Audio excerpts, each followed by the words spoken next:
£89. That's what the scale read when 17-year-old Elka Brenner stepped off the transport truck at Camp Livingston, Louisiana on November 10, 1944. The needle trembled as her bare feet pressed against the cold metal. The camp physician, Major Howard Bancroft, wrote the number in his ledger with a hand that had stopped shaking after the third examination. 43 German women had arrived that afternoon. Their average weight was 92 pounds. Elka stood in her thin cotton undergarments while the doctor's assistant measured her height. 5 feet 4 inches. The assistant's eyes held something Elka had not seen in months. Pity.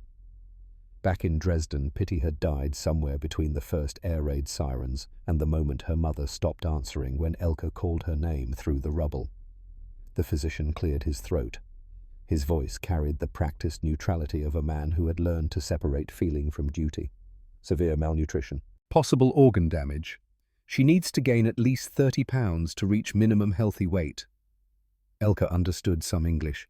Enough to know the numbers. Enough to hear the unspoken words beneath the medical terminology. 6 more weeks of what she had endured in France and the scale would have read nothing at all. Outside the medical barracks, autumn light filtered through Louisiana pine trees in a way that hurt to look at. Everything in this place seemed impossibly vivid after the grey monotone of the Atlantic crossing. The sky stretched wide and blue. The air tasted of something green and alive. Elka had forgotten the world could look like this. Sergeant Clayton Aldridge stood near the processing station, a clipboard in his weathered hands. At 38, he carried himself with the quiet economy of a man who had lost everything once and learned to hold what remained loosely. The war had given him a uniform and a purpose, but it had not given him back the words he had stopped using after the bank took his Texas farm in 1938. He watched the German women form into ragged lines. They moved with the mechanical precision of military training, but their bodies betrayed the cost of that discipline. Uniforms hung loose on frames that seemed constructed of wire and will. Some still wore the grey auxiliary corps tunics they had been captured in. Others had been issued mismatched civilian clothes during processing in New York. All of them carried the same expression. Not fear exactly. Something older and more resigned than fear. The youngest one, the girl who had just been weighed, caught his attention. Not because she was the smallest, though she was. Not because her dark hair had been cropped short in a way that made her eyes seem enormous in her face.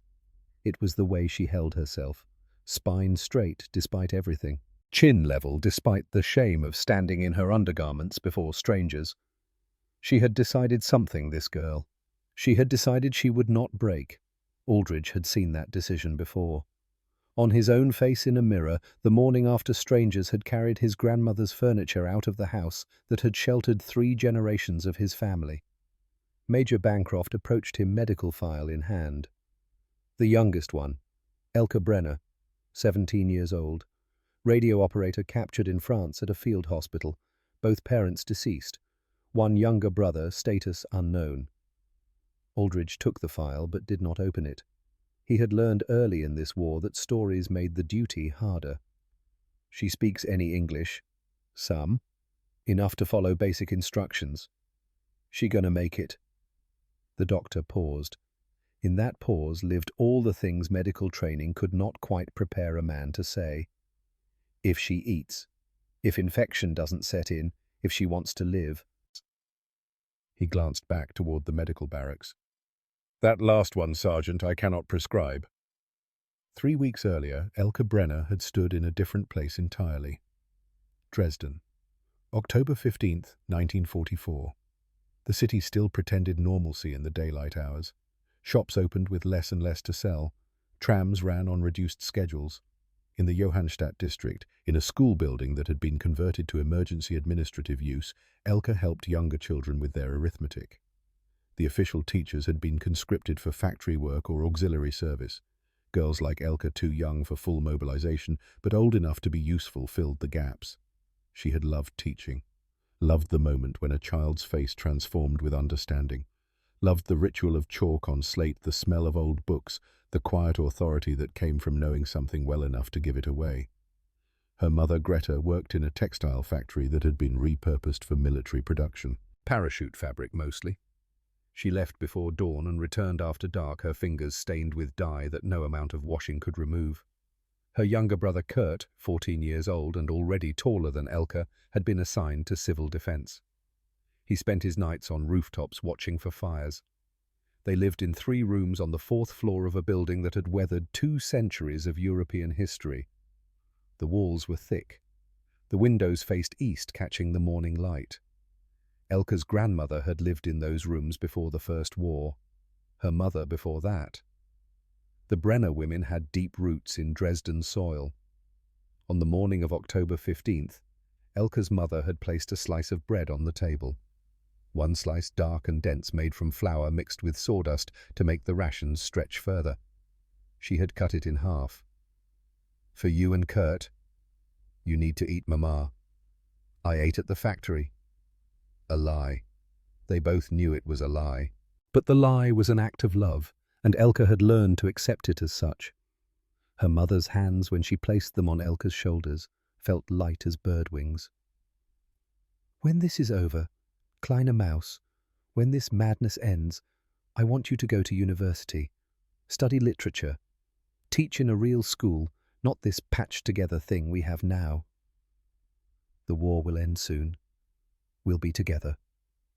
Her mother's smile carried a weight that Elke did not yet understand. Yes, soon. That was the last conversation. 3 days later, the building took a direct hit during a daylight raid. Elke had been at the school. Kurt had been on a rooftop 6 blocks away. When they reached Johannstadt, their street had become a geography of rubble and smoke. Neighbours formed lines, passing buckets, moving stones with bare hands. Somewhere in that chaos, Elke had screamed her mother's name until her throat bled. They found Greta Brenner 2 days later. The rescuers had been gentle when they told Elke. They had been gentle when they led her away. They had been so endlessly, uselessly gentle. 10 days after that, Elke had been on a train to France. The military needed radio operators. They needed every warm body that could follow orders and operate equipment. She had volunteered because the alternative was staying in Dresden, walking past the ruins of Johannstadt every day, waiting for the next raid, the next loss, the next unbearable proof that everything she had loved was burning. France had been chaos. A field hospital overwhelmed with wounded from the Allied advance. Elke had operated a radio she barely understood, relaying messages she was not supposed to comprehend. Then the Americans had come through the line faster than anyone had anticipated. The hospital had been surrounded. Officers had burned documents. Nurses had wept. Someone had raised a white sheet on a broomstick. The American soldiers had been young, younger than Elke had expected. They had moved through the hospital with weapons raised, but had not fired. An officer, his uniform dusty and his eyes exhausted, had spoken in careful German. "You are prisoners of war. You will not be harmed. Gather your personal items. You have 10 minutes. Elke had owned a photograph of her mother and Kurt, a spare pair of socks, a small Bible her grandmother had given her for her confirmation. These fit in her pockets. 10 minutes was more time than she needed. The Atlantic crossing had taken 12 days. The ship was a converted cargo vessel, its holds modified to transport prisoners. The women had been separated from male POWs and housed in a section that smelled of rust and salt and the particular sourness of too many bodies in too little space. They had been given thin blankets and buckets for sanitation. Twice a day, guards had brought food. Bread, weak soup, sometimes tinned meat that tasted of metal and preservation. It was more food than Elke had seen in France. More than she had seen in the final months in Dresden. This fact troubled her in ways she could not articulate. The propaganda had been clear. Americans were brutal. They starved their prisoners. They committed atrocities. Yet here was bread daily predictably. Here was soup that, while thin, contained actual vegetables. An older woman, Ilse Hartmann, had organized the prisoners into a kind of order. Ilse had been a schoolteacher in Munich before the war. She carried herself with the authority of someone who had spent decades managing classroom discipline. On the third day of the crossing, she had gathered the women and spoken in a voice that cut through the engine noise and the sea sound. "We will maintain our dignity. We will keep ourselves clean as possible. We will not fight among ourselves. We are defeated, but we are not destroyed. Remember who you are." Elka had not known who she was anymore. Daughter of a dead woman, sister to a brother whose fate remained unknown, former student, former teacher, current prisoner. The categories seemed inadequate to contain the reality. On the seventh day, the ship had lurched in heavy seas. Elka, who had never seen the ocean before France, had vomited until she was empty and then continued to heave long after her stomach had nothing left to give. A young woman named Sophia Engel, a nurse from a wealthy family in Hamburg, had held Elka's hair back and murmured the kind of nonsense comfort that meant everything and nothing. "It will pass. The storm will pass. Everything passes." Sophie had been 19. She had joined the nursing corps because she believed in service, because she believed Germany was protecting civilization from barbarism. Her faith had been absolute and unquestioning until the moment it had not been. Now she clung to smaller certainties. Storms passed. Days followed nights. The human body could endure remarkable suffering if given small reasons to continue. On the 11th day, someone had spotted land. The women had crowded to the portholes, straining to see the American coast. Elka had glimpsed something massive and green in the harbour. Another prisoner had whispered the words, "The Statue of Liberty." Elka had learned about this monument in school, a gift from France, a symbol of American ideals. Her teachers had spoken of it with contempt, a hollow gesture from a hollow nation built on greed and exploitation. But looking at it through the salt-stained porthole, Elka had felt something crack inside her chest. Not her hatred. She still carried that still needed it to make sense of her mother's death and the rubble of her city. What cracked was her certainty. The statue was beautiful. The enemy's monuments were not supposed to be beautiful. The truck ride from the port to the train station had been brief. The train ride south had been long. Elka had watched America scroll past the barred windows. Forests deeper than anything she had known in Germany. Fields so vast they seemed to mock European notions of agriculture. Towns that showed no signs of bombing, no ruins, no gaps in the landscape where buildings had stood. The absence of war was its own kind of violence to Elka's understanding. How could a nation fight and remain so unmarked? At every stop, civilians had gathered to stare. Some had jeered, some had simply watched in silence. Children had pointed. Elka had felt their eyes like brands. This was what defeat looked like. This was what it meant to be the enemy in the enemy's land. But no one had thrown stones. No one had spat. The guards had kept the crowds back with quiet authority. When one man had shouted something about Nazi bitches, a guard had stepped forward and the man had retreated. This too troubled Elka's understanding. Where was the brutality she had been promised? Camp Livingston materialized through the Louisiana pine forest like something from a fever dream. Guard towers, barbed wire, row upon row of wooden barracks painted the same dull green. The truck had passed through multiple checkpoints before finally stopping at a smaller compound separated from the main facility by another fence, the women's section. Sergeant Aldridge had been there to meet them. He had not smiled. He had not frowned. He had simply existed in that neutral space of a man doing his duty with neither cruelty nor excess kindness. "Form 2 lines. You will be processed. You will be assigned barracks. You will be given basic supplies. You will follow all camp regulations. Cooperation will make this easier for everyone." The interpreter, a middle-aged woman who spoke German with a Berlin accent, had translated. Elka had listened to both versions. The English had sounded harder somehow, more clipped, but the meaning had been the same. After the medical examination, after the humiliation of the scale and the doctor's careful notations, Elka had been led to Barracks 7. Inside, rows of metal bunks stretched the length of the building. Each bunk had a thin mattress, a pillow, and 2 blankets. The wood floor was clean. The windows, though barred, let in afternoon light. Elke had been assigned a lower bunk near the door. She sat on the mattress and felt the give of actual padding beneath her. For 11 nights on the ship, she had slept on metal. Before that, on the floor of the field hospital. Before that, on a cot in a basement shelter while Dresden burned. This mattress was thin, institutional, nothing luxurious, but it was softer than anything she had felt in months, and that softness made her want to weep. Ilse Hartmann took the bunk across from her. The teacher began organizing her few possessions with methodical precision. Sophie Engel climbed into the upper bunk above Elke, her movements weak and careful. A thin young woman with haunted eyes. Marta Vogel took the bunk next to Ilse's. Marta clutched a photograph that she would not show anyone. Elke had glimpsed it once. A young man in uniform. Marta's fiancé killed in Normandy 3 days after the invasion. As evening fell, more women filed in. 43 prisoners. 43 stories of capture and loss. They spoke in whispers German words that felt like secrets in this foreign place. Some cried quietly, some sat in silence.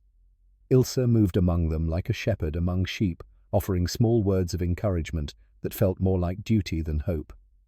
A bell rang. The sound cut through the barracks, sharp and commanding. "Dinner," someone translated. They formed into lines again. Order was something they understood. Order was something that survived when everything else had failed. They marched to a building larger than the barracks. Inside, tables were arranged in neat rows. The air smelled of cooking, of food being prepared in quantities that seemed impossible. Elke joined a line at a serving station. An American soldier, young and pink-faced, ladled watery soup into a metal bowl. Another placed a slice of dark bread beside it. A third poured weak coffee into a tin cup. Elke carried her tray to a table and sat. She looked at the food. Soup, bread, coffee. Not much by any measure. Certainly not luxury. But it was warm. It was food. It was here in front of her, real and immediate. She picked up the bread. The crust was hard, the inside dense and slightly sour. She bit into it and chewed slowly. The taste was nothing special. The texture was rough. But it was bread, and there was enough of it, and that simple sufficiency felt obscene. Around her, other women ate with the same careful deliberation. They had learned hunger. They had learned to make food last, to savor every crumb, to ignore the body's demand for more. But here, there was more. The soldiers did not take the bread away. They did not ration each bite. They simply stood and watched as the prisoners ate. Across the table, Ilse Hartmann ate her soup with precise movements. Her hands did not shake. Her expression revealed nothing. But when she had finished, she looked at Elke with something that might have been confusion or might have been the beginning of doubt. "They fed us," she said quietly. "The enemy fed us." Elke wanted to say something wise, something that would make sense of this. But she was 17 and exhausted, and full of bread and wisdom, felt like something that had died with her mother in the rubble of Johannstadt. "Yes," she said, "they fed us." The first night in the barracks was a symphony of small sounds. Women crying into their pillows with the muffled desperation of those who had been taught that crying was weakness. Women praying in whispered German that God probably could not hear across the ocean. Women simply breathing in the darkness, each breath a small act of continued existence. Elke lay on her thin mattress and stared at the bunk above her. She could hear Sophie's breathing, quick and shallow. The nurse had been coughing for days. No one had mentioned it, but everyone had heard it. Consumption, perhaps, or simple exhaustion manifesting in the lungs. Through the window, Louisiana stars gleamed in configurations Elke did not recognize. Different stars, different sky, different world entirely. She thought about her mother. Not the body pulled from rubble, but the living woman. The way she had hummed while cooking. The way she had braided Elke's hair before school. The way she had spoken about the future, as if the future was something that would arrive intact and recognizable. The bread sat heavy in Elka's stomach. She had eaten it all, every crumb. She had not saved any, had not hoarded it as she had learned to do in Dresden. And now, in the darkness, the guilt came. Her mother had died eating bark stripped from trees in the final desperate weeks. Kurt, if he lived, was probably starving. And Elka had eaten bread given by the people who had bombed their city, who had killed their mother, who had destroyed everything they had known. She had eaten the enemy's bread, and it had tasted of nothing but survival. Somewhere in the barracks, someone began to sing. A German folk song, soft and trembling. Others joined their voices, creating something fragile and temporary in the darkness. Elka did not sing. She had forgotten the words. Or perhaps she simply no longer believed in the kind of world where folk songs meant anything. She closed her eyes and waited for sleep. When it came, it brought dreams of scales and numbers, and her mother's voice asking why Elka had not saved her any bread. Morning arrived with another bell. The women rose mechanically, muscle memory overriding exhaustion. They washed in cold water at a communal sink. They dressed in the same clothes they had worn the day before. They formed lines because lines were what you formed when you no longer had control over anything else. Breakfast was served in the same mess hall. Oatmeal this time, grey and thick, sweetened with a small amount of sugar, another slice of bread, more weak coffee. Elka sat with Sophie and Ilse and Marta. The four of them had formed a unit without discussion. Survival created its own logic.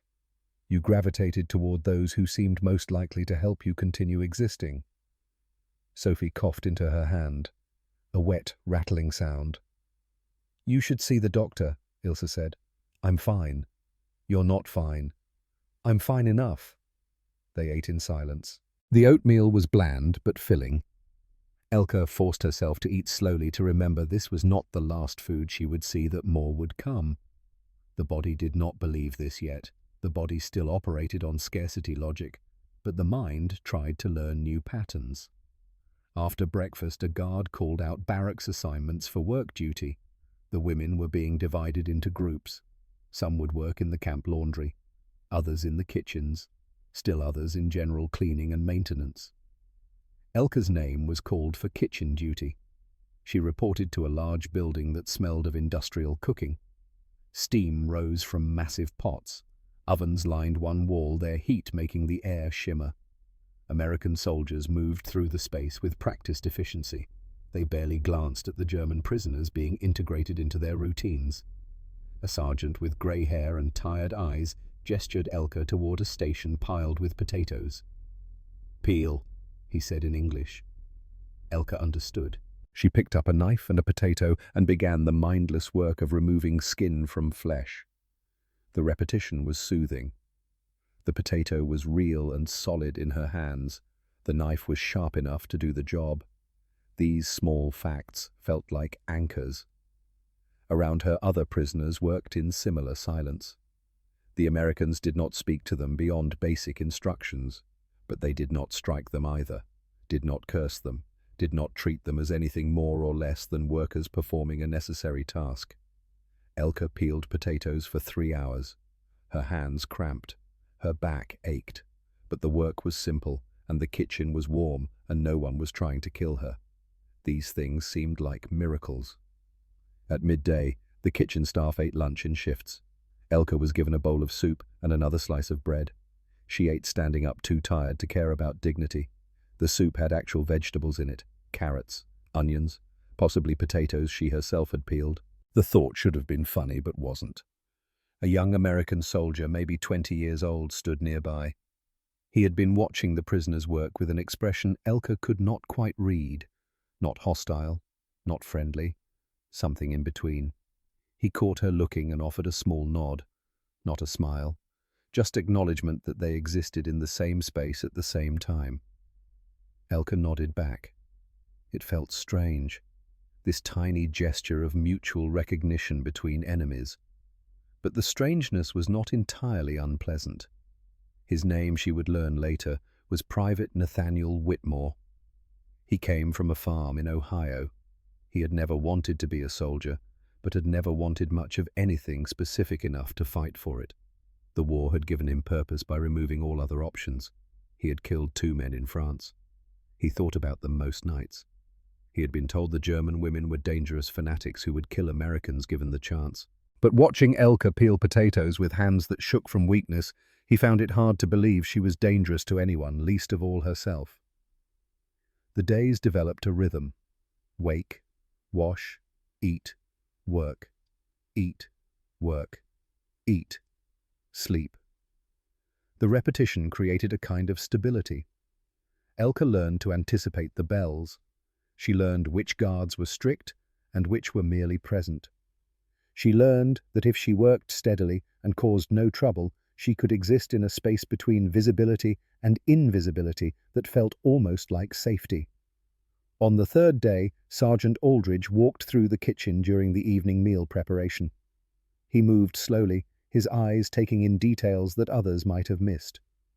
He paused at Elke's station, watching her chop vegetables with mechanical precision. "You done this before?" he asked. Elke looked up, uncertain if she was being questioned or accused of something. "Kitchen work," he clarified. "No, sir." Her English was heavily accented but understandable. Aldridge nodded. "You're doing fine. Keep it up." He moved on, but the words stayed with Elke. "You're doing fine." Such a small thing, such an unremarkable observation. But it was the first time in months that anyone had acknowledged her competence at anything. In Dresden, she had been a burden. In France, she had been incompetent at radio work, and everyone knew it. Here, peeling potatoes in an enemy prison camp, someone had noticed she was doing fine. She hated how much that mattered. That night, lying in her bunk, Elke heard Sophie's cough worsen. The nurse tried to muffle it, but the sound carried through the barracks. In the morning, Ilse insisted Sophie see the camp doctor. Sophie resisted until Ilse's teacher voice emerged, the one that did not accept argument. They walked Sophie to the medical barracks together. Major Bancroft examined her with the same clinical detachment he had shown during intake. But when he explained that she had bronchitis and would be given medicine and lighter duties, his voice carried something almost gentle. "You'll be all right," he said. "Rest. Take the medicine. Eat the food. Your body will heal if you let it."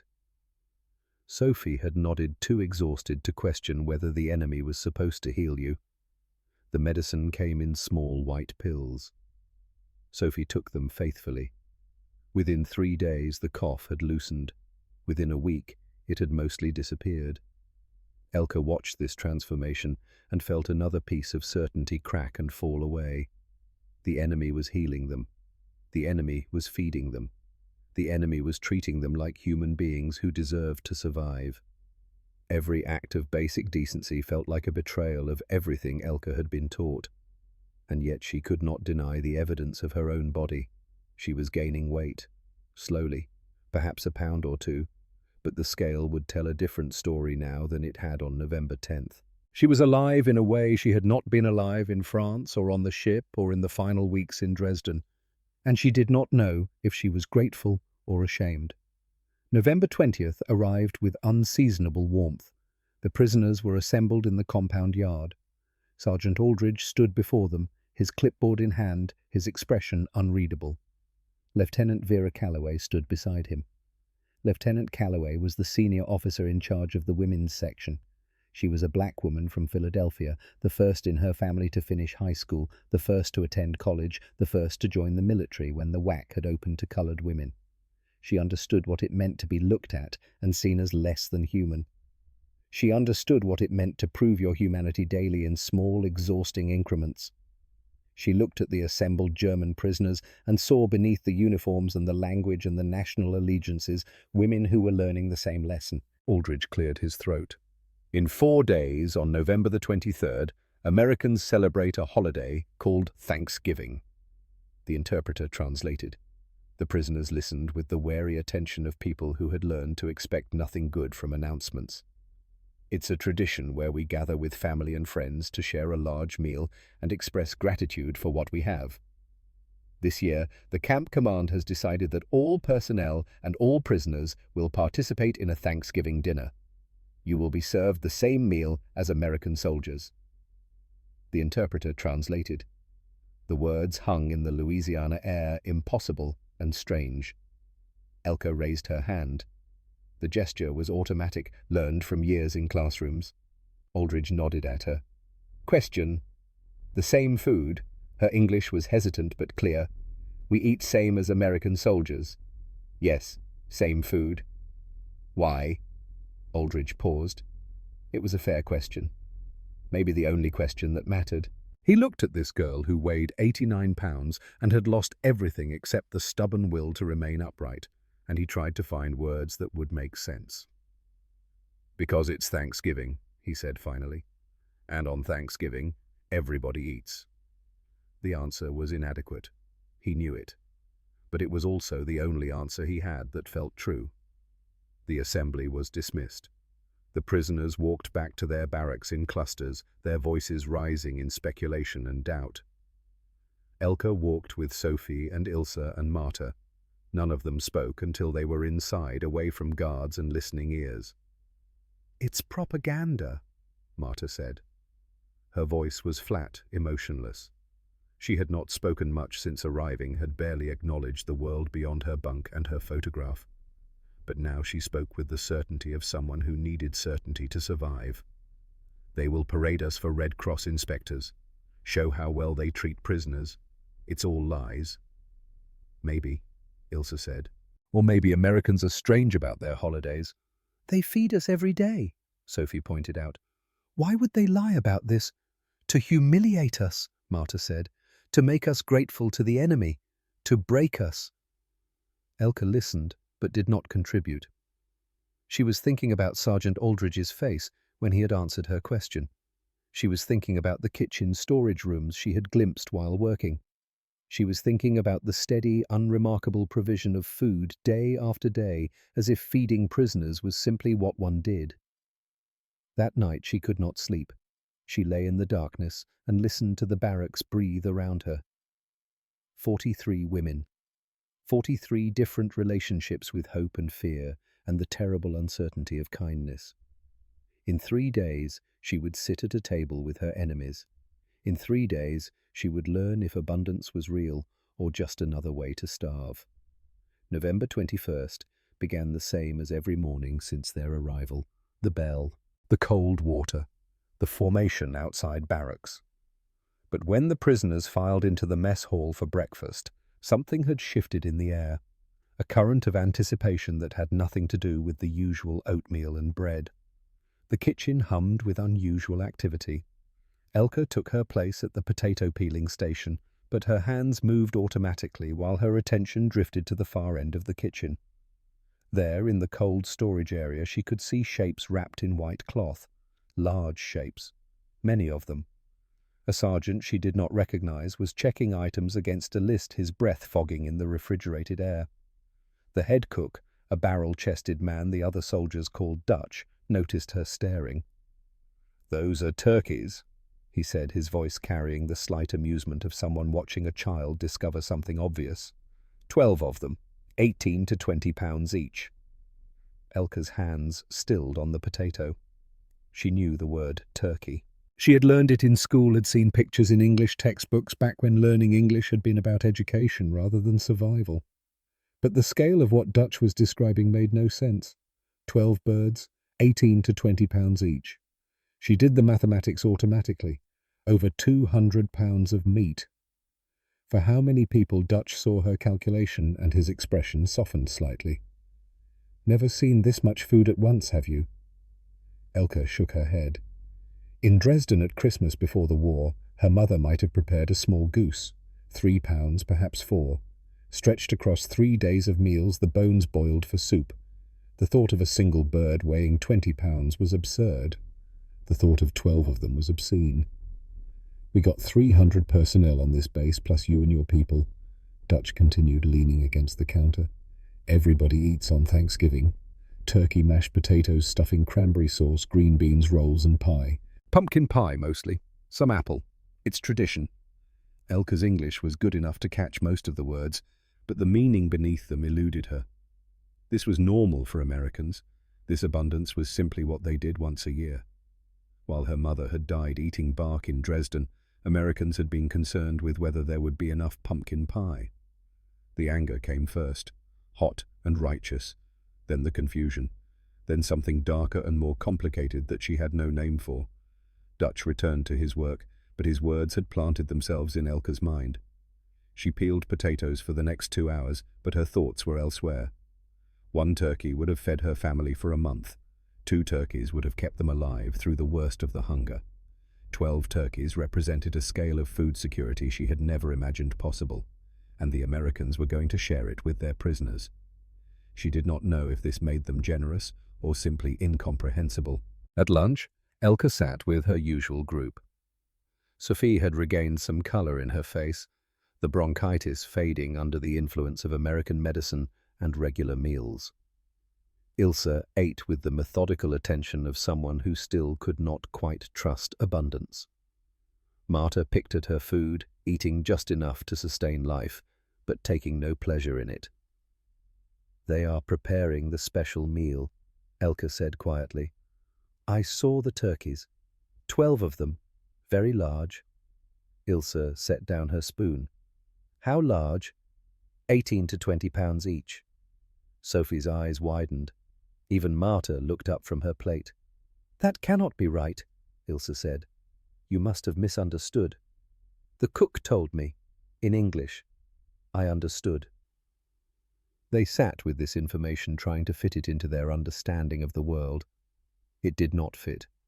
It exceeded the boundaries of what they had been taught about American cruelty and German superiority.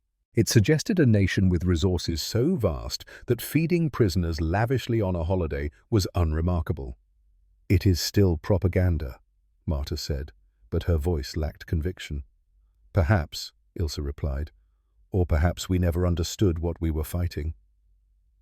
That afternoon, Sergeant Aldridge walked through the women's compound.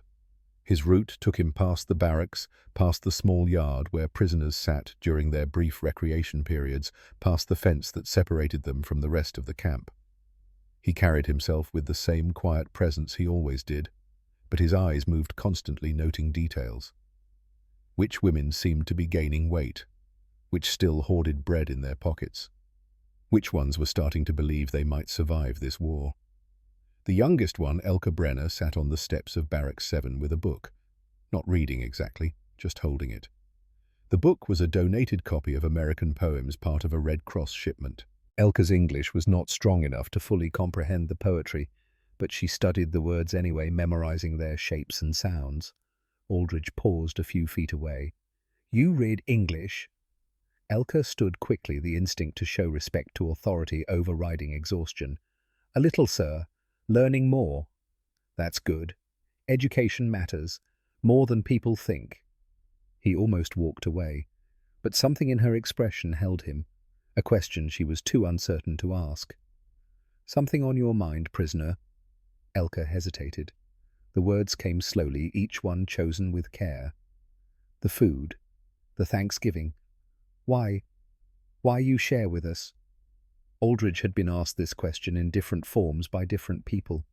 His commanding officer had asked it bureaucratically, wanting to understand the logistics and the optics. Other soldiers had asked it with varying degrees of skepticism or approval. But this girl was asking it for different reasons. She was asking because the answer might reshape her understanding of everything.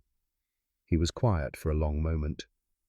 The Louisiana sun filtered through pine branches, creating patterns of light and shadow on the dusty ground. "You know what I did before the war?" he asked finally. Elke shook her head. "I had a farm, 300 acres in Texas, raised cattle, grew wheat, worked that land from the time I could walk." His voice was measured, factual. "Then the Depression came. Drought came. Prices fell. I lost everything in 1938. Bank auction. Strangers carried my family's furniture out of the house." He paused, checking to see if she was following. Her eyes were fixed on his face, intent. "There was a family lived 10 miles from us. They had come north during the revolution, worked land nobody else wanted. They were not rich. But when they heard about the auction, they showed up the next day with food, beans, tortillas, fresh eggs. They fed my family for 2 months. Never asked for payment, never asked for anything except that we not starve." Elke's hands tightened on the book. I learned something then, Aldridge continued. Hunger does not care about politics. It does not care about nations or flags or who is supposed to be your enemy. And kindness, real kindness, is the only thing that matters when you are hungry. He met her eyes. You asked why we share. Because we can. Because you are hungry. Because on Thanksgiving everybody eats. That is the only reason that matters. He walked away before she could respond. Elka stood on the barracks steps, the book forgotten in her hands, trying to process what she had just heard. An American sergeant had lost everything. Strangers had saved him. And now he was feeding German prisoners because once long ago someone had fed him. The world was more complicated than propaganda had allowed. November 22nd arrived with a smell that reached into the barracks before dawn. Roasting turkey. The kitchen staff had begun preparation the night before, thawing the massive birds, seasoning them with herbs and butter, sliding them into industrial ovens. The test batches, Dutch had called them, making sure the temperatures were right, the timing correct. But the aroma that drifted across the compound was not a test. It was a promise. Women woke to that smell. They lay in their bunks breathing in the scent of roasting meat and felt their bodies respond in ways their minds had not authorized. Mouths watered, stomachs clenched with anticipation. Some began to cry, overwhelmed by the visceral memory of food that tasted like something other than survival. Elka dressed slowly, her hands shaking. Not from weakness now, from something else. Tomorrow. Tomorrow they would eat that food or discover it had been a lie. Tomorrow the uncertainty would end. At breakfast the prisoners were distracted. They ate their oatmeal mechanically, but their thoughts were elsewhere. The smell of turkey had followed them into the mess hall, mixing with the more mundane odors of coffee and toast. Sophie leaned close to Elka. "I remember turkey," she whispered. "My grandmother made it for Christmas when I was small, before the First War. The smell was like this, but smaller somehow, less." "My mother made goose," Elka replied. "Only once that I remember. I was 6. My father was still alive." They shared these fragments carefully, as if the memories were physical objects that might break if handled roughly. Ilse listened, but did not contribute her own memories. She had learned that nostalgia was dangerous. It made the present harder to endure. After breakfast, the women were given an unexpected directive. They could spend the day preparing themselves for the Thanksgiving meal. This meant access to better washing facilities, to donated clothes that had been deemed suitable to small mirrors, and the possibility of looking like something other than prisoners. The barracks transformed into a careful bustle of activity. Women helped each other wash hair with the limited hot water available. They mended torn clothing, polished shoes that had seen too many miles. Sophie discovered wildflowers growing near the fence and picked them carefully, distributing them among the others. She pinned one to Elka's collar. "For tomorrow," she said softly. Elka touched the small yellow bloom. It was absurd. A flower would not change anything. But Sophie's gesture carried a weight beyond the physical object. It said we are still human. We still notice beauty. We still have the capacity for small kindnesses. Marta sat on her bunk, holding her photograph. She had not participated in the preparation. But in the afternoon she spoke, her voice cutting through the quiet conversations. "Heinrich loved roast goose. His mother made it every Christmas. He told me that the night before Normandy. He said when the war was over we would have Christmas every week if I wanted." She looked at the photograph, her expression unreadable. "He should be here tomorrow. He should eat the turkey." Ilse moved to sit beside her. "He cannot be here. But you can honor his memory by living, by eating, by surviving long enough to remember him properly." Marta did not respond, but she carefully tucked the photograph into her pocket instead of staring at it. It was a small gesture, but everyone noticed. That evening after dinner, Private Nathaniel Whitmore was assigned guard duty at the women's compound. He walked the perimeter slowly, his rifle slung over his shoulder, more from regulation than necessity. These prisoners were not escape risks. They were too weak, too disoriented, too uncertain about what awaited them in an America that bore no resemblance to what they had been taught to expect. He paused near the fence where Elka sat on the ground, her back against a barracks wall, looking at the darkening sky. "You should rest," he said in English. "Tomorrow is a big day." Elka looked at him. In the fading light, he seemed younger than his 20 years, just a farm boy in a uniform doing what he had been told to do.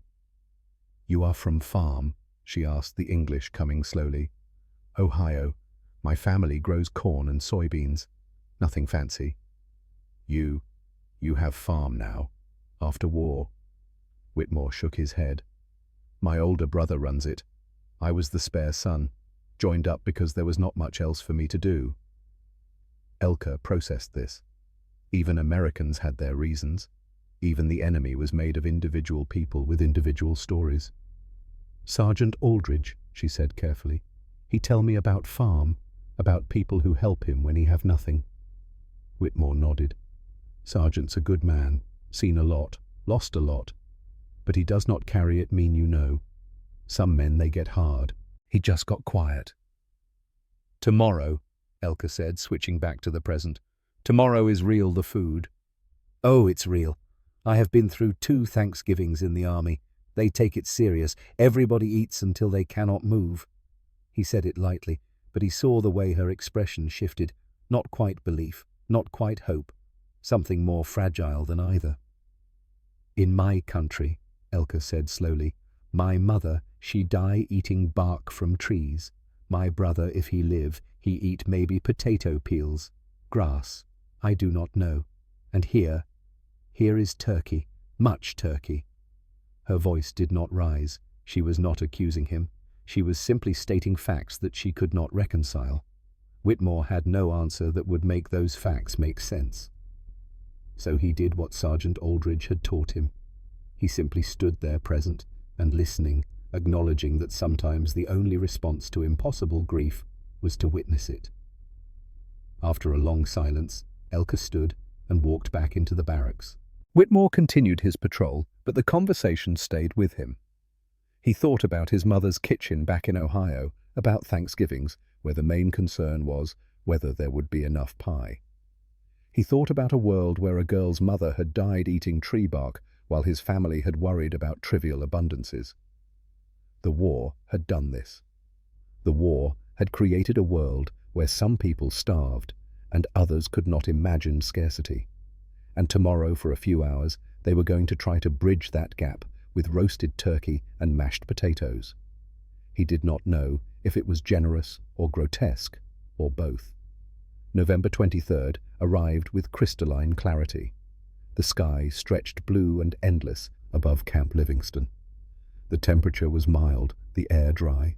Perfect weather for a holiday that celebrated harvest and gratitude. The prisoners woke early. Sleep had been impossible for most of them. They lay in their bunks listening to the sounds of the camp, waking the kitchen staff arriving before dawn, the ovens heating the massive operation of feeding 300 people, beginning its careful choreography. By 8 in the morning, the smell of roasting turkey had become overwhelming. It saturated the compound, thick and rich, and impossible to ignore. Women stood outside their barracks, breathing it in, trying to prepare themselves for whatever was coming. Elka dressed in her cleanest uniform. Sophie had helped her pin the wildflower to her collar. Ilse had braided her hair, the teacher's fingers moving with practiced efficiency. Marta had placed her fiancé's photograph in her pocket, her hand touching it once for luck or memory, or both. At 10:30, Lieutenant Calloway assembled the prisoners in the yard. "In 30 minutes you will march to the main mess hall," she said, her voice carrying authority but not cruelty. "You will be seated at designated tables. You will be served the same meal as every other person on this base. You will conduct yourselves with dignity. You will remember that this is a privilege, not a right, and that courtesy is expected." The interpreter translated. The prisoners stood in silence, absorbing the instructions. Ilse stepped forward slightly. "May I ask a question?" Lieutenant Calloway nodded. "Why are you doing this truly? Not propaganda, the real reason." Calloway considered the question. She thought about her own family's Thanksgivings in Philadelphia, about her grandmother who had been born enslaved and had lived to see her granddaughter become an officer in the United States Army. She thought about what Thanksgiving meant when your existence had been a question mark in someone else's property ledger. "Because hungry people deserve to eat," she said finally. "Because this day is about gratitude and abundance. Because cruelty is easy and kindness is the harder choice." "We are choosing the harder thing.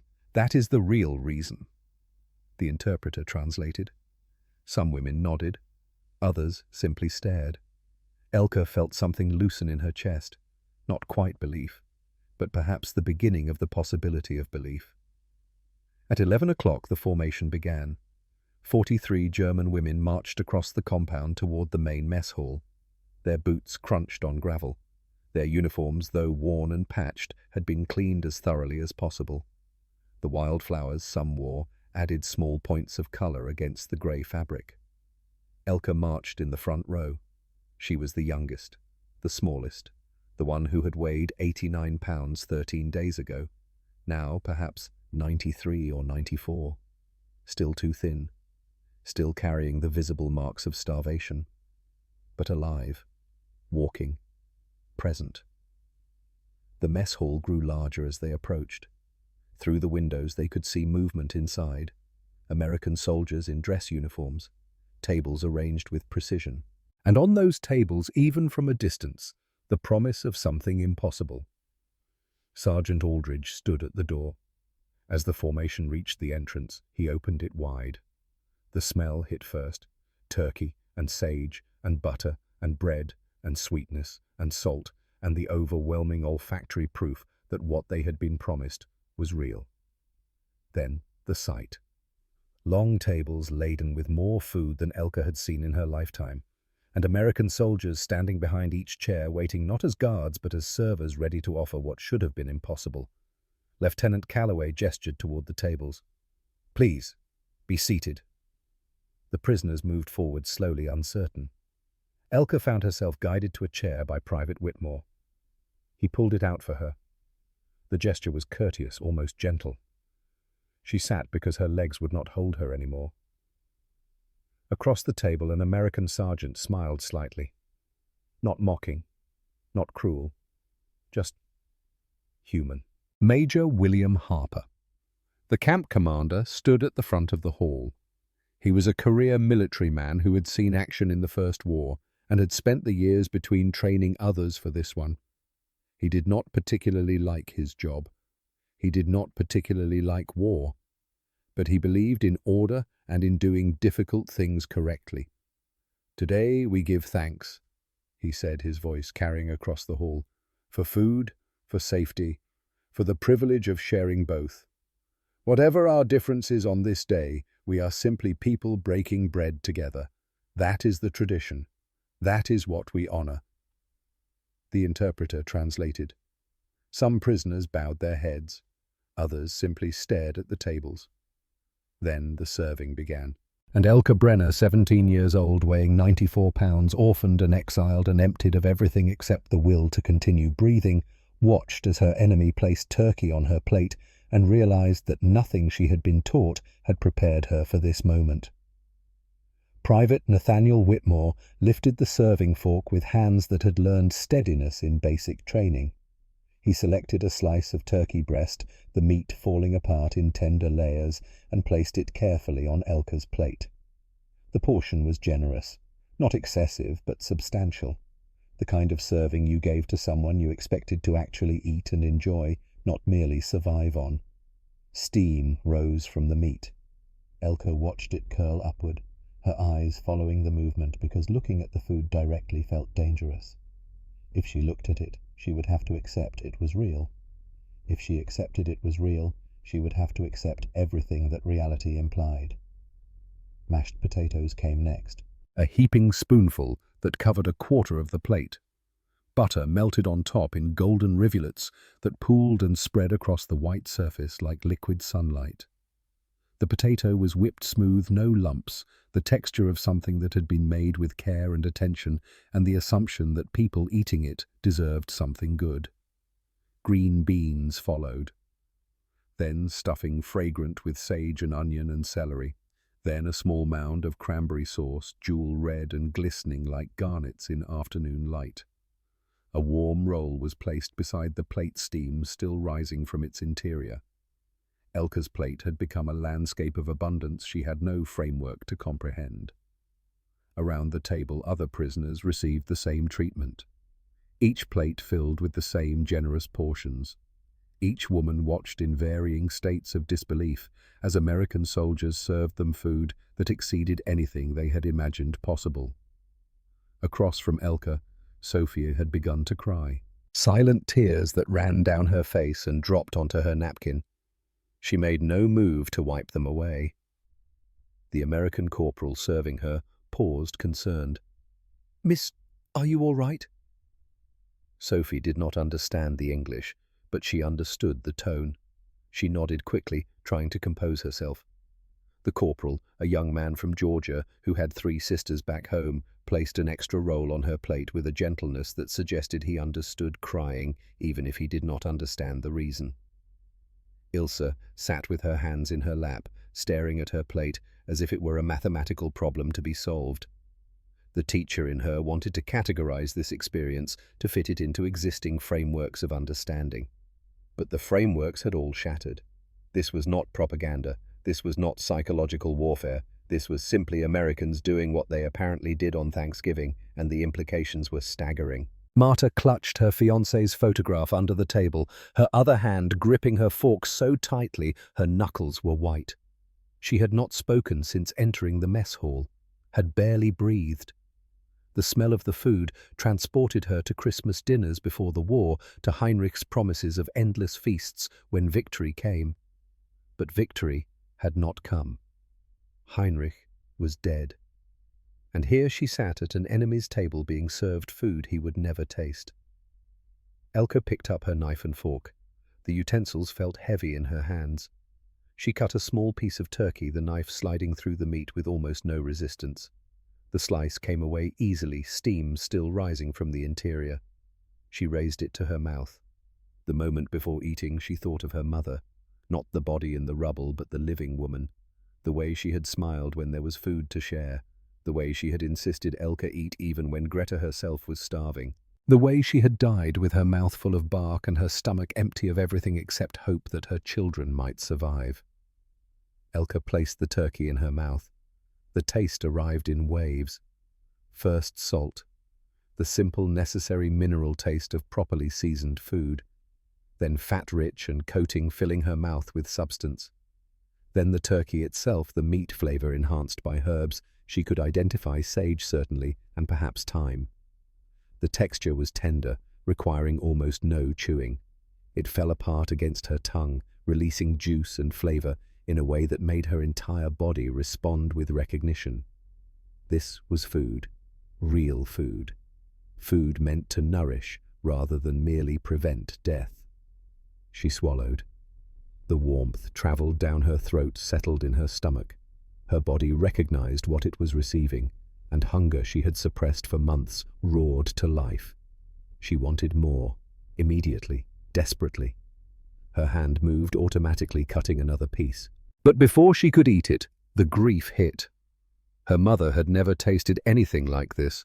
Her mother had died eating bark stripped from trees in the Grosser Garten, the beautiful park turned into a foraging ground for the starving. Kurt, if he still lived, was eating potato peels if he was lucky, grass and leather if he was not. And here sat Elka in an enemy prison camp eating turkey that melted on her tongue like warm silk. The tears came without permission.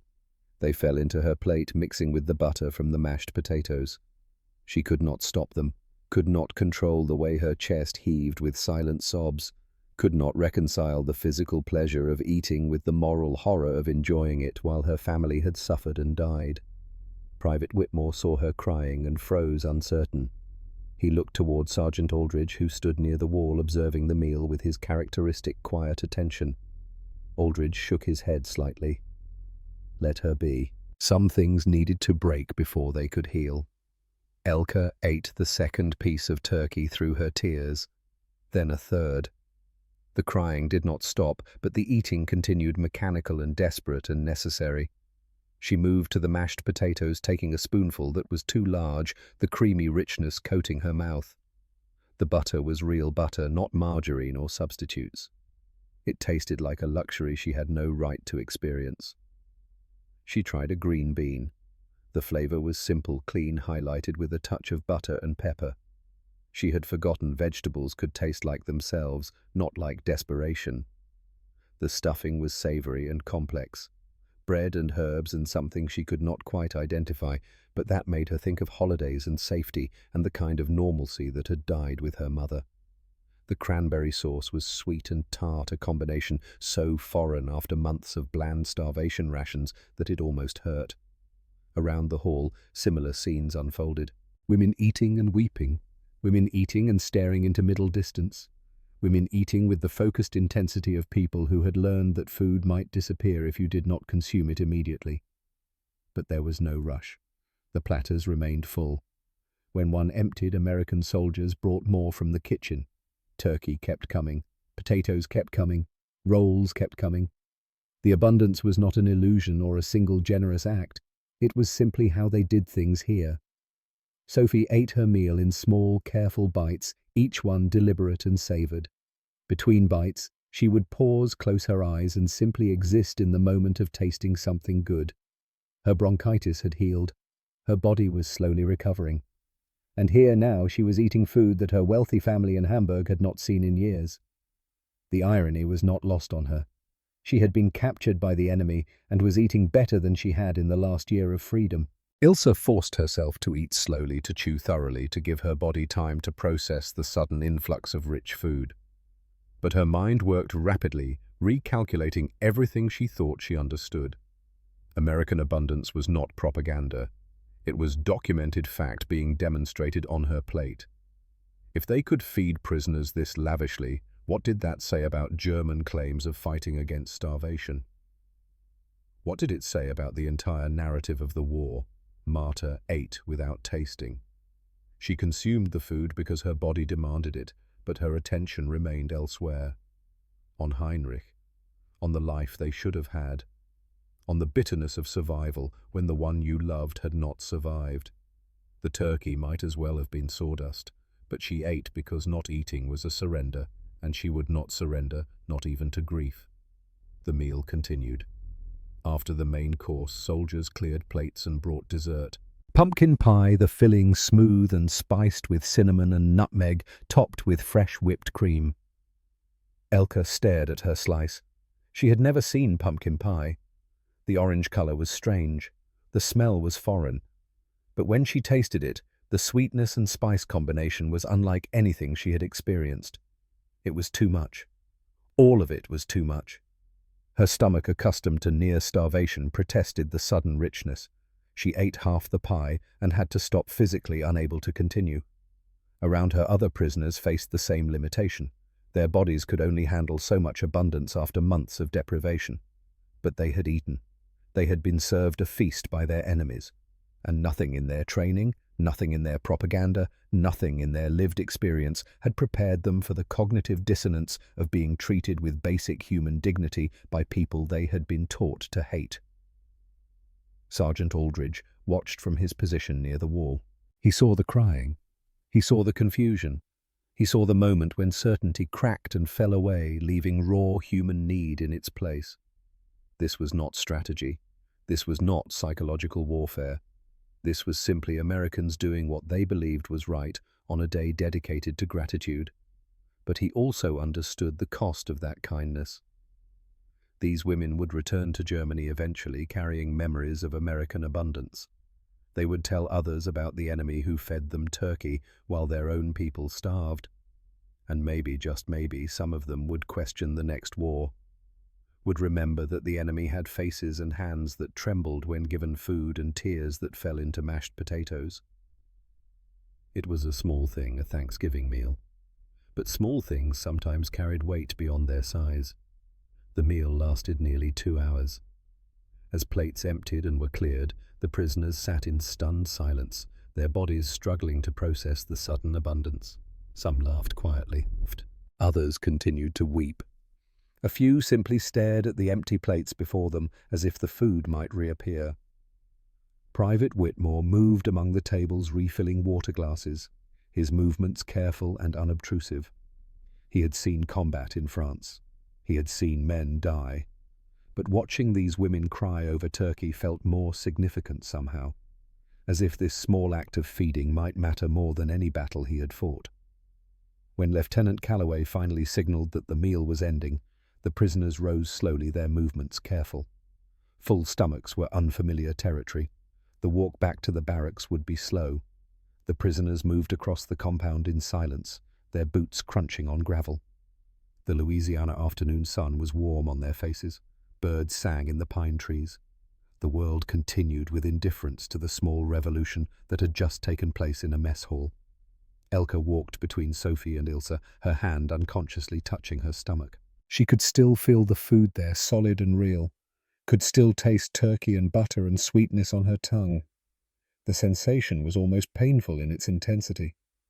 When they reached the barracks, the 43 women filed inside and stood in the common area, unsure what to do with themselves.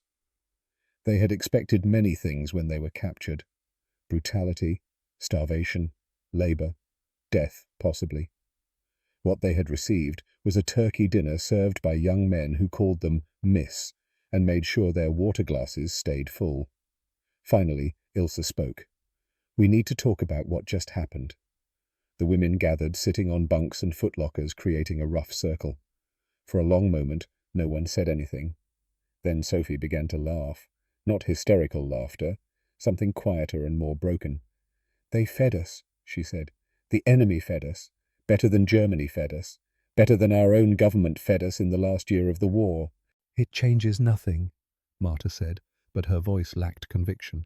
"The war is still the war. They still bombed our cities. They still killed our people." "And we killed theirs," Ilse replied quietly. "That is what war is. But this," she gestured vaguely toward the mess hall, "this was something else. This was them choosing to be human when they could have chosen otherwise." A younger woman, barely 19, spoke up. "My father told me Americans were savages, that they would torture prisoners, that they had no culture, no honor. But that sergeant who served me turkey, he smiled. It was a real smile, not cruel. He treated me like I mattered." "That is the propaganda breaking," Ilse said. "That is what they intended, to break our faith in what we were taught." "Is it working?" Sophie asked. Ilse looked at her hands. "Yes, I think it is." Elka listened, but did not speak. She was thinking about the moment Private Whitmore had placed turkey on her plate. The care he had taken, the way he had not treated her as an enemy or a prisoner or even a curiosity, just as someone who needed food and deserved to receive it with dignity.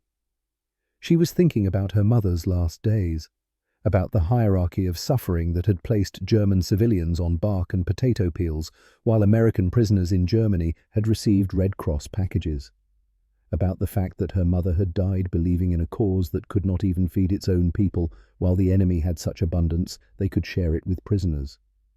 What did that mean? What did any of it mean? The days after Thanksgiving carried a strange quality. The routine resumed. Wake, wash, eat, work, eat, work, eat, sleep. But something fundamental had shifted. The prisoners moved through their duties with less resistance, less of the internal struggle between cooperation and loyalty to a defeated cause. Elka continued kitchen work, but now when she peeled potatoes, she thought about the meal they would become. She found herself taking pride in doing the work well, in contributing to the smooth functioning of the kitchen. Sergeant Dutch treated her with casual respect, occasionally explaining how American cooking worked, why certain techniques mattered. "You got a feel for this," he told her one morning. "You keep practicing your English, you could work in a kitchen somewhere after the war. Good restaurants always need skilled prep cooks." The idea of after the war had seemed impossible before Thanksgiving. Now it existed as a faint possibility on a distant horizon. Private Whitmore was often assigned to the women's compound. He had begun teaching Elka more English during the quiet moments, not as formal lessons, just conversation. He would point to objects and name them, she would repeat. He would correct her pronunciation gently. Sometimes they would talk about farming, the one subject they had in common. His family's corn and soybeans, her mother's small garden in Dresden. One afternoon in early December, he brought her a book, a simple children's reader, the kind used to teach English to immigrants. "I thought this might help," he said, almost shy about offering it. Elke took the book carefully as if it might break. "Thank you. This is kind." "You keep using that word, kind, like you did not expect it." "I did not." Whitmore was quiet for a moment. "Yeah, I guess you would not have. We have not exactly been kind to each other in this war." "You have been kind to me," Elke said carefully. "Here, in this place. You and Sergeant Aldridge and others. I do not understand why. Because you are 17 and your mum died and you got caught up in something bigger than yourself," Whitmore replied. "Same as me. Same as most of the guys here. War is not personal." "Being decent to each other, that can be personal. I choose the second thing when I can." It was the longest speech she had heard him make. She nodded, not trusting herself to respond with words. Christmas 1944 came with unexpected celebration. The camp command organized a small program, decorations made from pine branches and red ribbon, carols sung in both English and German. The prisoners were given packages of donated items, small luxuries like soap and writing paper and chocolate. On Christmas Eve, Lieutenant Calloway assembled the women in the barracks common area. "We received permission for you to have a small religious service if you wish. We have a chaplain who speaks some German. He can lead prayers or you can lead your own. The choice is yours." The women chose to sing. German carols from childhood, the words and melodies that had survived everything else. Their voices rose in the Louisiana evening, carrying through the barracks walls and out into the camp. American soldiers paused in their duties to listen. The sound was beautiful and sad and human in ways that transcended language. Elke sang "Silent Night" and remembered her mother's voice singing the same words in their apartment in Dresden. Remembered Kurt attempting harmony and failing, his voice cracking on the high notes. Remembered when Christmas had meant family and safety and the simple certainty that tomorrow would come. After the singing, the chaplain distributed communion to those who wanted it. Bread and wine, the body and blood, the ritual of remembrance and hope. Elke took communion and felt the weight of everything she had lost pressing down on her. But also faintly the possibility of something continuing, of life after grief, of meaning after devastation. By Christmas, Elke weighed 98 pounds. The camp physician noted in his records that she was gaining approximately 1 pound per week, a healthy rate of recovery for severe malnutrition. Her face had begun to fill out. Her hands no longer shook constantly. That night, Sergeant Aldridge made an unusual round through the compound. He stopped at Barracks 7 and knocked on the doorframe. Ilse answered. "Everything all right, Sergeant?" "Fine. Just wanted to check on everyone. Holidays can be hard when you are far from home." "That is kind of you." There is that word again. He almost smiled. "You all did good today. The singing was nice. Reminded me of my grandmother. She used to sing those same songs, though she sang them in German, and I never knew what the words meant." "Your grandmother was German?"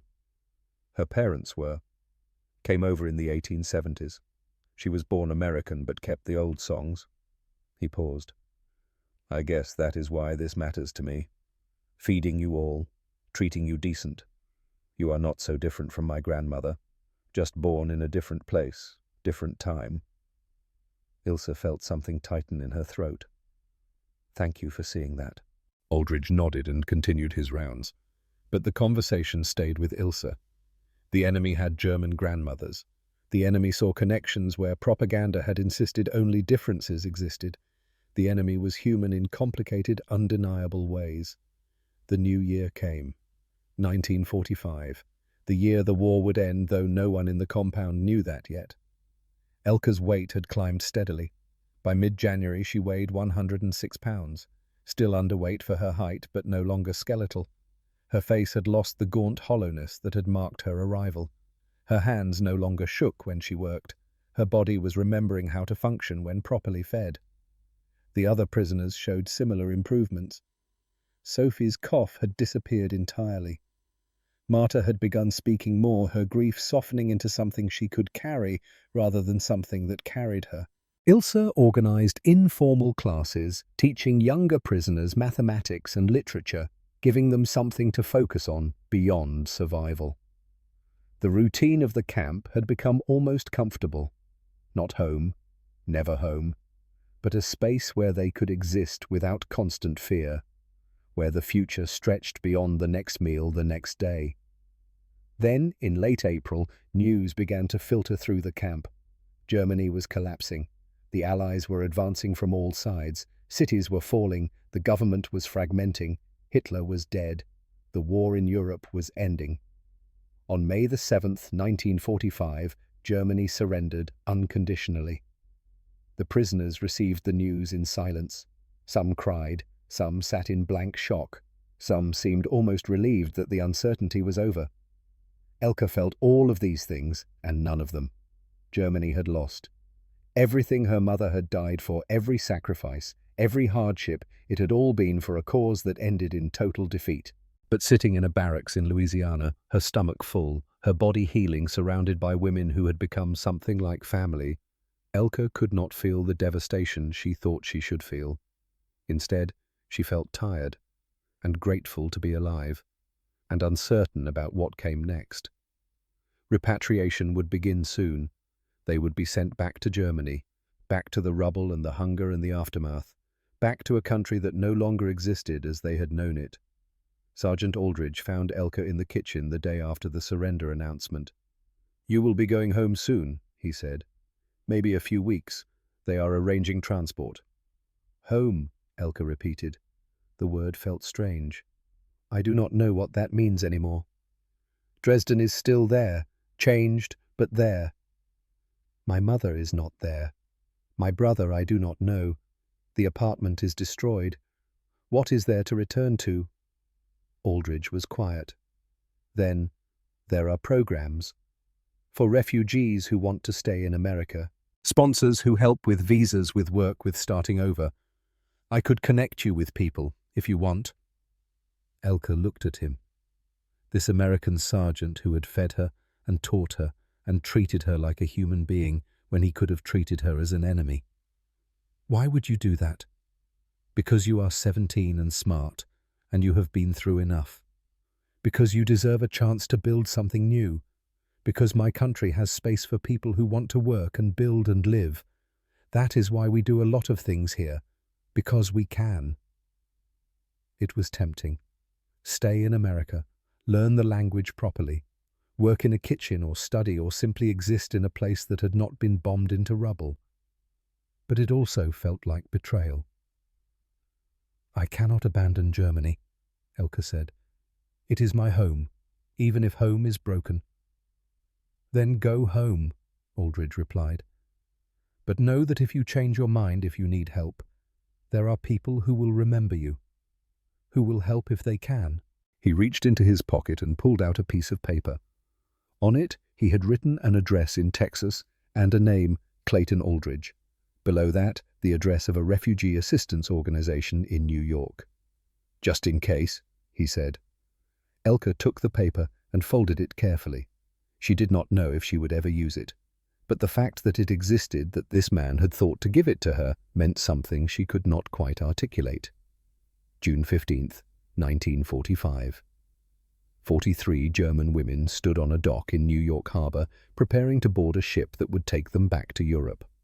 They wore the same donated clothes they had arrived in, supplemented by packages of supplies the camp had provided.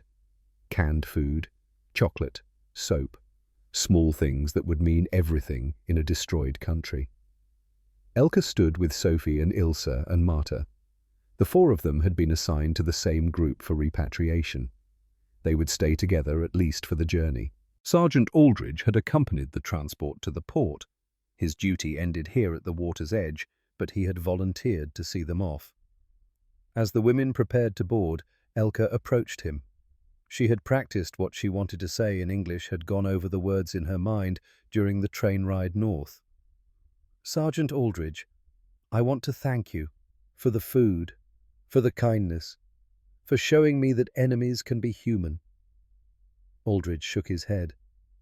You were never my enemy, Elka. You were just a girl who needed food. That is all you ever were to me. Still, you saved my life.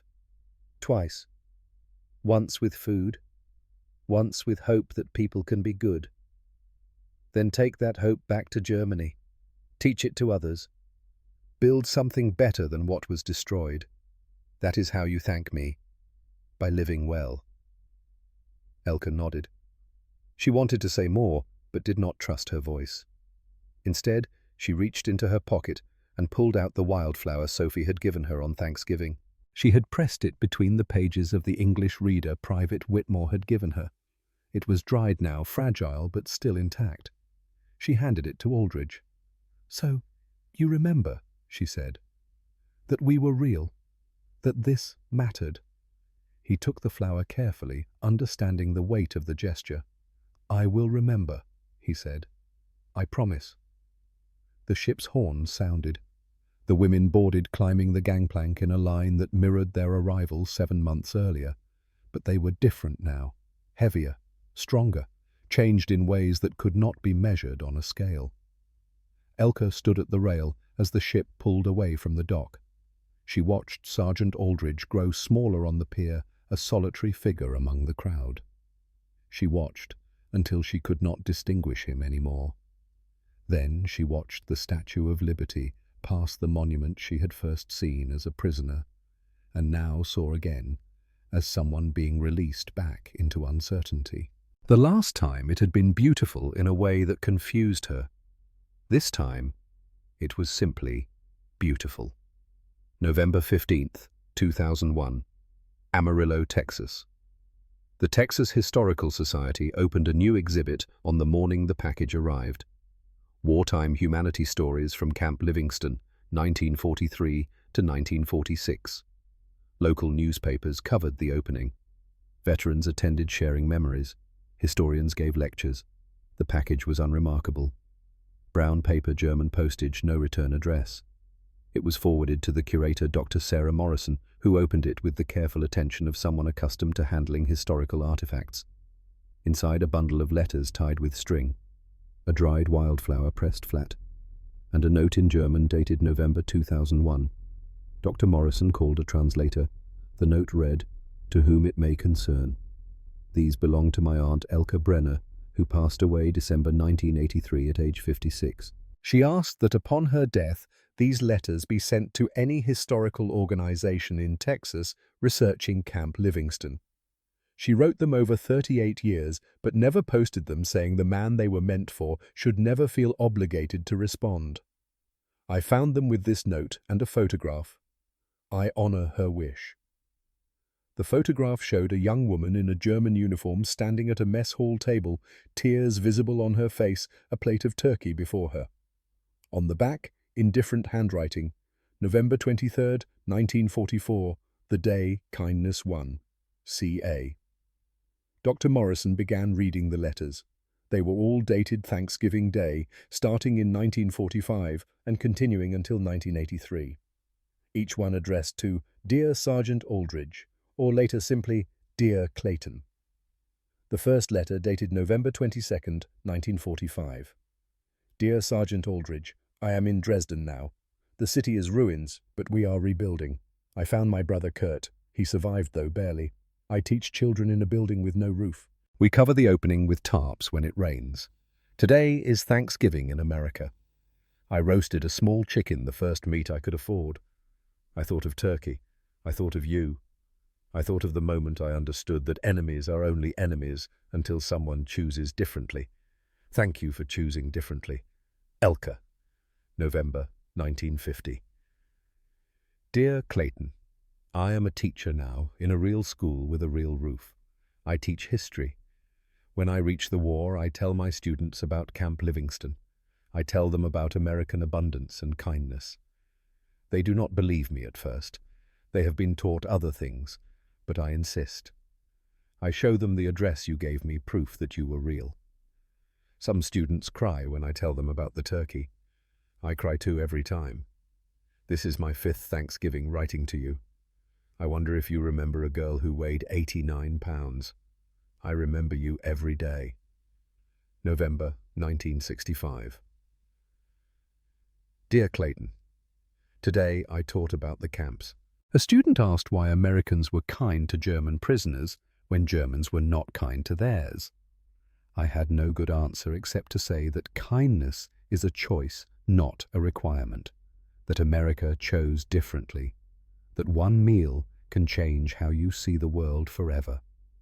I am 38 now, older than you were when we met. I understand better now what it meant for you to show mercy. How hard it must have been. How necessary. The letters continued year after year, Elka's life unfolding in annual installments. She never married. She taught history for 38 years in Dresden. She told the story of Thanksgiving 1944 to thousands of students. She made turkey every year and thought of Louisiana pine trees and the smell of abundance and a sergeant who had said she was never his enemy. The last letter dated November 23, 1983. Dear Clayton, I am dying. Cancer, the doctors say. I have perhaps weeks. I am 56 years old. I have taught for 38 years. I have told our story to every student I ever had. They remember. When they think of America, they think of your kindness. When they think of enemies, they think of the moment enemies became human over a plate of turkey.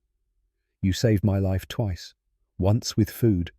Once with the understanding that people can choose to be good even when everything around them chooses otherwise. I die grateful. I die having lived a life that mattered because you showed me that mattering was possible. I die thinking of your face when you pulled out my chair, of Private Whitmore's gentle smile, of Lieutenant Calloway's quiet authority, of Dutch's patience in the kitchen. I die remembering that on November the 23rd, 1944, I weighed 89 pounds and believed Americans were monsters, and then you served me turkey. Thank you for my life. Thank you for showing me what kindness looks like. Thank you for being human when you could have chosen otherwise. Your Elka. Doctor. Morrison sat in silence after reading the last letter. She checked the exhibit records. Sergeant Clayton Aldridge had died in 2001 at age 95, just months before these letters arrived. He had never married. He had returned to Texas after the war, worked as a foreman on a ranch, lived quietly. His estate had donated his military papers to the Historical Society, which was how the exhibit had been possible. In those papers, tucked into a Bible, the curator found a dried wildflower and a photograph of a young German girl crying into a plate of turkey. On the back, Aldridge had written, Elka Brenner, age 17, 89 pounds, on arrival November 10, 1944. The day kindness won was the day she cried over turkey, and I understood that the enemy is never who they tell you it is. She deserved to survive. I am glad I helped her do that. He had known. Somehow he had known she was writing to him even if the letters never came. He had kept the wildflower for 56 years. He had carried the photograph through decades of life. He had remembered. Dr. Morrison added the letters to the exhibit under a new section, Elka and Clayton, A Story of Thanksgiving. She included the photograph, the wildflower, and excerpts from the letters. She wrote a placard that ended with words from Elka's final letter. On November the 23rd, 1944, 43 German women weighed an average of 92 pounds and believed Americans were their enemies. Then they were served turkey. This is what happened when kindness became more powerful than propaganda. This is what it meant. The exhibit opened to the public on November 22, 2001. Veterans came. Families came. Students came. They read the letters. They saw the photograph. They stood before the dried wildflower and tried to imagine a world where a Thanksgiving meal could change everything. Some of them cried. All of them remembered. And somewhere in the soil of a Texas cemetery and the ground of a Dresden graveyard, two people who had been enemies for a brief moment in 1944 rested in the peace that comes from having chosen against all odds and all expectations to be human to each other. £89 to £106, 17 years old to 56. One Thanksgiving meal that echoed through a lifetime and beyond. This is what it meant.